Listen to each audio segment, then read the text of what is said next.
आज हम ये स्पेशल सेगमेंट लेकर आए हैं बिलेटेड आईटीआर के ऊपर। हमारे साथ में स्टूडियो में गेस्ट मौजूद हैं श्री शुभम गोयल जी। आप चार्टर्ड अकाउंटेंट हैं सर, स्वागत है आपका आज के कार्यक्रम में। Thank you sir. जैसा कि नाम से ही पता लग रहा है बिलेटेड, हमने बिलेटेड हैप्पी बर्थडे सबको विश किया है। आज हम बिलेटेड आईटीआर यहाँ पर समझने की कोशिश कर रहे हैं। क्या होता है बिलेटेड आईटीआर? देखिए, टेक्निकली इनकम टैक्स रिटर्न के इनकम टैक्स एक्ट के अंदर अगर आप कोई रिटर्न को लेट दायर कर रहे हैं, नॉर्मली जो 31 जुलाई ड्यू डेट हुआ करती है, लेकिन इस वर्ष के लिए वो 15 सितंबर थी, लेकिन तब भी अगर आपने आईटीआर नहीं भरी है तो अब भी आप अपनी आईटीआर भर सकते हैं। इसे लेट रिटर्न या बिलेटेड रिटर्न कहा जाता है। इसके अंदर आप नॉर्मली उसी तरीके से आईटीआर भरते हैं जैसे आप ड्यू डेट से पहले भरते हैं। तो 15 सितंबर आपने ड्यू डेट बताई थी, उस तक अगर किसी ने नहीं भरी है तो अब जो भी भरेगा वो बिलेटेड आईटीआर के दायरे में आएगा। सर, इसकी क्या ड्यू डेट है बिलेटेड, अगर कोई लेट आईटीआर फाइल कर रहा है? अगर कोई लेट आईटीआर फाइल कर रहा है उसके लिए ड्यू डेट 31 दिसंबर 2025 होगी जी। और इसकी कोई अगर लेट फाइल कर रहा है, इसका कोई पेनल्टी, कोई एक्स्ट्रा फी नागरिकों को देनी पड़ेगी? हाँ, अगर आपको आईटीआर भरने की जरूरत थी, मतलब अगर आपका इनकम जो ग्रॉस टोटल इनकम है वो 2.5 लाख से ऊपर था, या अगर न्यू रिजीम की बात करें तो 3 लाख से ऊपर था, तो आपको आईटीआर भरने की जरूरत है।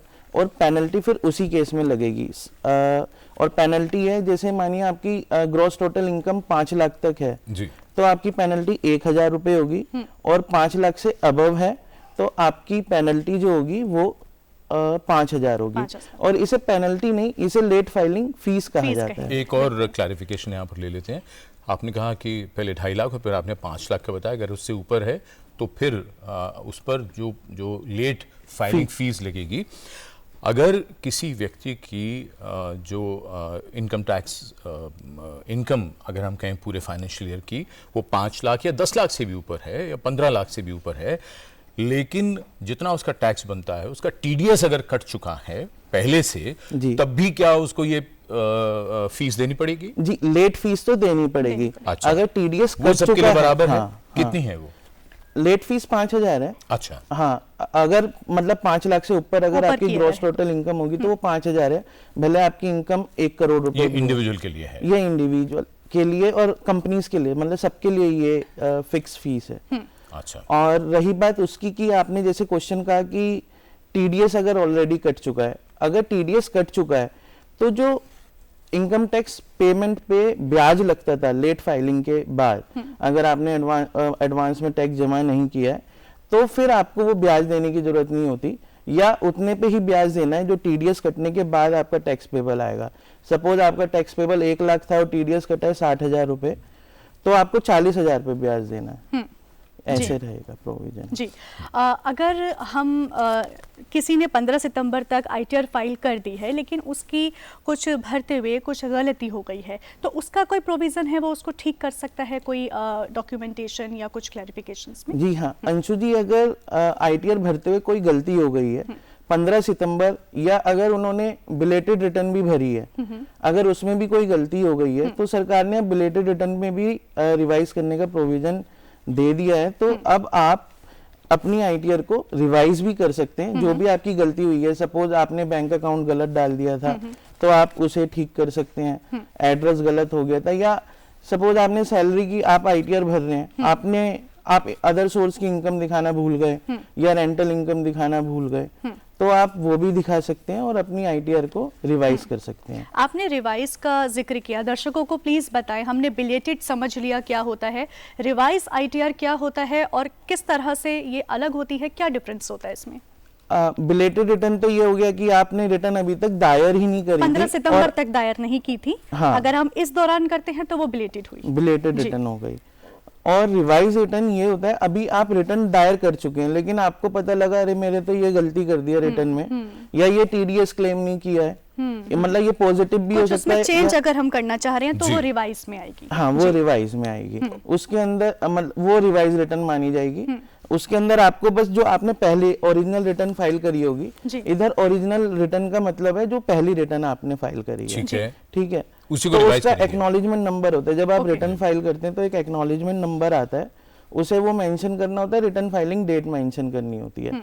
तो वो सिस्टम ऑटोमेटिकली उसे अपडेट कर देता है रिटर्न को कि हाँ मतलब जो अब असेसी ने नई रिटर्न फाइल करी है, रिवाइज रिटर्न फाइल करी है, उससे वो पुरानी रिटर्न को रिप्लेस कर देता है। ओके। दूसरी चीज ये भी एक महत्वपूर्ण होगी समझना कि रिवाइज रिटर्न आप कब तक फाइल कर सकते हैं।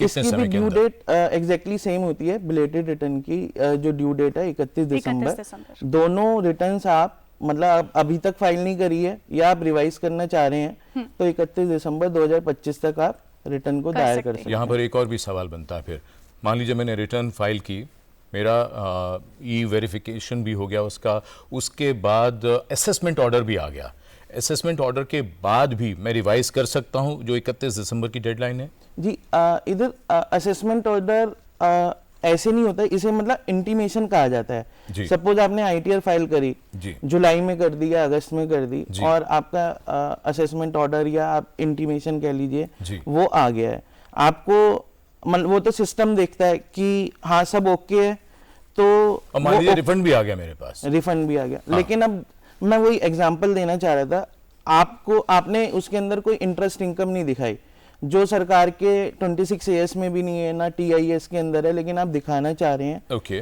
तो आप अपनी रिटर्न को रिवाइज कर सकते हैं, उससे कोई मतलब नहीं होगा कि इंटीमेशन आ गई या रिफंड आ गया। रिफंड आ गया और फिर टैक्स बन रहा है तो जितना टैक्स है वो उसका आप चालान पे करके हाँ वो चालान आप पे कर दीजिए और रिटर्न को रिवाइज कर दीजिए। तो शुभम जी, जब हम रिवाइज रिटर्न फाइल करते हैं उसमें भी रिफंड दोबारा आ सकता है? नहीं, अगर सपोज आपने पहले रिटर्न 15 सितंबर तक अगर हमने फाइल कर दी, उसका रिफंड हमारे पास में आ चुका है, अब हमें पता लगा कि हमारी कोई मिस्टेक थी या जो भी हमें करेक्शंस करनी थी, अब मैं रिवाइज रिटर्न दोबारा से फाइल कर रही हूँ, तो क्या मुझे फिर से रिफंड की रिफंड फिर से मिलेगा मुझे? नहीं अंशु जी, जैसे मानिए आपने पहली रिटर्न फाइल करी, आपका रिफंड उसमें 50,000 बना, ठीक है। अब आपने रिवाइज रिटर्न फाइल करी, उसके अंदर आपका रिफंड बनना था 45,000, मतलब सरकार ने 5,000 आपको एक्स्ट्रा रिफंड दे दिया। उल्टा भी हो सकता है, उल्टा भी हो सकता है ना कि 55,000 देने थे और मुझसे गलती हुई, मैंने 50,000 ही कैलकुलेट हो पाया मुझसे। अब बताइए। हाँ, दोनों ही स्थितियों में फिर उस केस के अंदर जो भी आपका डिफरेंस होगा, सपोज आपका अगर रिफंड कम आ गया है जी और ज्यादा आना था तो सरकार आपको ज्यादा रिफंड जो भी डिफरेंस होगा वो क्रेडिट कर देगी। और अगर आपका रिफंड आना था कम लेकिन आ ज्यादा गया है, बनना था 45,000 बन 50,000 गया था ओरिजिनल रिटर्न में, तो आपको 5,000 का एक इंटीमेशन आएगा, आप ये टैक्स जो डिफरेंस है उसे पे कर दीजिए। अच्छा, तो ये मतलब ये है कि रिवाइज रिटर्न के मुताबिक टैक्स अगर हमने देना है तो हम देंगे और अगर रिफंड आना है तो रिफंड आ जाएगा। अब एक सवाल और बनता है इस पर ही, क्योंकि रिवाइज की बातें हो रही हैं, रिवाइज रिटर्न को भी मान लीजिए रिटर्न के बाद रिवाइज रिटर्न भी कर दी, फिर ओहो ये तो एक और भी गलती, ये तो देखी नहीं थी, तो कितनी बार रिवाइज कर सकता है कोई व्यक्ति, भूल सुधार कितनी बार? देखिए एक्ट के हिसाब से बात करी जाए तो आप दिन में 2 बार भी रिवाइज कर सकते हैं, उसकी कोई दिक्कत नहीं है। लेकिन मतलब आपको ध्यान रखना होगा, जितनी कम रिवीजन हो उतना ज़्यादा अच्छा है और उतनी जल्दी आपकी आईटीआर प्रोसेस होगी और उतना ही जल्दी आपका रिफंड भी आएगा। क्या अगर आप अपनी रिटर्न रिवाइज करते हैं तो क्या स्क्रूटनी में आने का खतरा बढ़ जाता है? नहीं, अगर इसमें ये बात मैं ऐड करना चाहूँगा, अगर आपकी इनकम ज़्यादा है लेकिन आप कम दिखा रहे हैं, आपको पता ही नहीं था कि आपकी इनकम मतलब कई बार ध्यान नहीं रहता कि आपने एफडी करा रखी है और बाद में आपको पता लगा अरे मैंने वो तो इनकम दिखाई नहीं, तो बल्कि आप रिवाइज कर देंगे ना रिटर्न को, तो आपका स्क्रूटनी में आने का के जो चांसेस होंगे वो कम हो जाएंगे, क्योंकि सरकार को पता लग जाएगा कि हाँ आपने इनकम अपनी एकदम ठीक डिक्लेयर कर दी है, तो फिर स्क्रूटनी का मतलब नहीं बनेगा। और रिवाइज रिटर्न भरने से पहले जो हमने पुराना रिटर्न भरा है, क्या उसका ई वेरिफिकेशन करवाना जरूरी होता है? हाँ, रिवाइज अगर देखिए अगर आपने रिटर्न को ई वेरीफाई नहीं किया है, ये इनकम टैक्स का प्रावधान है, अगर रिटर्न ई वेरीफाई नहीं हुई है या वो साइन करके विदिन 30 डेज बैंगलोर नहीं गई है, तो फिर आपकी वो रिटर्न ये माना जाएगा कि फाइल ही नहीं हुई है। ओके। तो इस केस में अगर मानिए आपने ओरिजिनल रिटर्न को तो फाइल किया था लेकिन उसे ई वेरीफाई नहीं किया था, भले वो 15 सितंबर से पहले आपने फाइल कर दी थी, वो अभी तक ई वेरीफाई नहीं करी है, तो ये माना जाएगा आपने रिटर्न ही नहीं फाइल करी है। तो अब आप जो रिटर्न फाइल करेंगे तो वो मानी जाएगी कि आपने बिलेटेड आईटीआर फाइल करी है। जो लोग पहली बार रिटर्न फाइल कर रहे हैं, अगर वो इस डेडलाइन को, क्योंकि उनको आदत भी नहीं, उनको मालूम भी नहीं है, तो जो पहली बार भी करेंगे उनका भी अब बिलेटेड रिटर्न ही माना जाएगा या उनको कोई रियायत है फर्स्ट टाइमर्स को? अगर देखिए 15 सितंबर के बाद रिटर्न फाइल होगी, ये इंडिविजुअल केस की बात कर रहा हूँ जी जी। अगर 15 सितंबर नॉन ऑडिट केस जो होते हैं ना, क्योंकि ऑडिट केस के लिए अभी ड्यू डेट उन्होंने 10 दिसंबर करी हुई है, तो इस वजह से मतलब जो भी नॉन ऑडिट केस है और उन्होंने 15 सितंबर तक आईटीआर फाइल नहीं करी है, तो वो बिलेटेड रिटर्न ही मानी जाएगी और उनको अपनी लेट फीस भी देनी होगी, अगर उन जैसे भी उनकी इनकम होगी, ग्रॉस टोटल इनकम 5 लाख से कम या 5 लाख से ज़्यादा। जी। लेकिन कई बार केस ऐसा होता है कि सपोज मेरा 1 लाख का ब्याज है, मेरी कोई और इनकम नहीं है, बैंक ने मेरा टीडीएस काट दिया है, तो अब मुझे रिटर्न भरूंगा ना जब मैं, तो मेरे से लेट फीस नहीं ली जाएगी क्योंकि मेरी ग्रॉस टोटल इनकम 2.5 लाख से कम है, तो मैं अपना रिफंड क्लेम कर लूंगा बिना किसी लेट फीस के। ओके। 3 मूल मंत्र अगर आप हमारे दर्शकों को देना चाहें, उनको मोटिवेट करना चाहें कि वो आईटीआर ज़रूर फाइल करें, और अगर भूल चूक भी हो गई है या लेट हो गए हैं तो उनके लिए क्या कहना चाहिए? देखिए, अगर आपने आईटीआर अभी तक फाइल नहीं करी है और आपकी इनकम इतनी है कि आपको आईटीआर फाइल करनी चाहिए, मतलब 2.5 लाख से ऊपर आपकी इनकम है, तो आपको आईटीआर जरूर दायर करनी चाहिए। अभी थोड़ी सी लेट फीस लगेगी, लेकिन आपको आगे बहुत आसानी होगी। अगर मानिए इनकम टैक्स ने या इनकम टैक्स डिपार्टमेंट की तरफ से नोटिस आया, तो आपको पेनल्टी के साथ काफ़ी इंटरेस्ट वगैरह भी देना पड़ेगा, तो उससे बेटर यही है, अगर आपने रिटर्न फाइल नहीं करी है तो आप भले लेट रिटर्न फाइल करिए, थोड़ी सी जो पेनल्टी आपको लगेगी वो लगेगी, लेकिन अगर आप ज़्यादा लेट करेंगे तो ये पेनल्टी भी बहुत बढ़ जाएगी। और अगर आपको लगता है कि आपने जो आईटीआर दायर करी थी उसके अंदर कोई गलती है, तो बेटर यही रहेगा कि आप उस आईटीआर को रिवाइज कर दीजिए। और दूसरा, कई बार आजकल ये भी केस आ रहा है कि रिफंड नहीं आ रहा, मतलब मेरे पास भी काफी सारी क्वेरी आती हैं कि रिफंड नहीं आ रहा है, तो हालांकि इस साल थोड़ा सा टाइम लगा रिफंड आने में। अगर आपका थोड़ा बड़ा रिफंड है, 15, 20, 30 हजार रुपए तक का रिफंड है, बट आपको ना लॉगिन करके इनकम टैक्स पोर्टल के अंदर देखना है कि स्टेटस क्या आ रहा है रिटर्न फाइलिंग का। अगर वो ई-वेरीफाइड ही आ रहा है या अंडर प्रोसेसिंग आ रहा है तो कोई दिक्कत नहीं है। आपको वहां पे पेंडिंग एक्शन एक टैब आता है, पेंडिंग एक्शन में जाके देखना है कि इनकम टैक्स ने कोई क्वेरी तो नहीं करी है। नॉर्मली क्या होता है कि वो ईमेल तो करते हैं, लेकिन ईमेल आजकल बहुत सारी स्पैम्स भी आते हैं तो स्किप हो जाती है।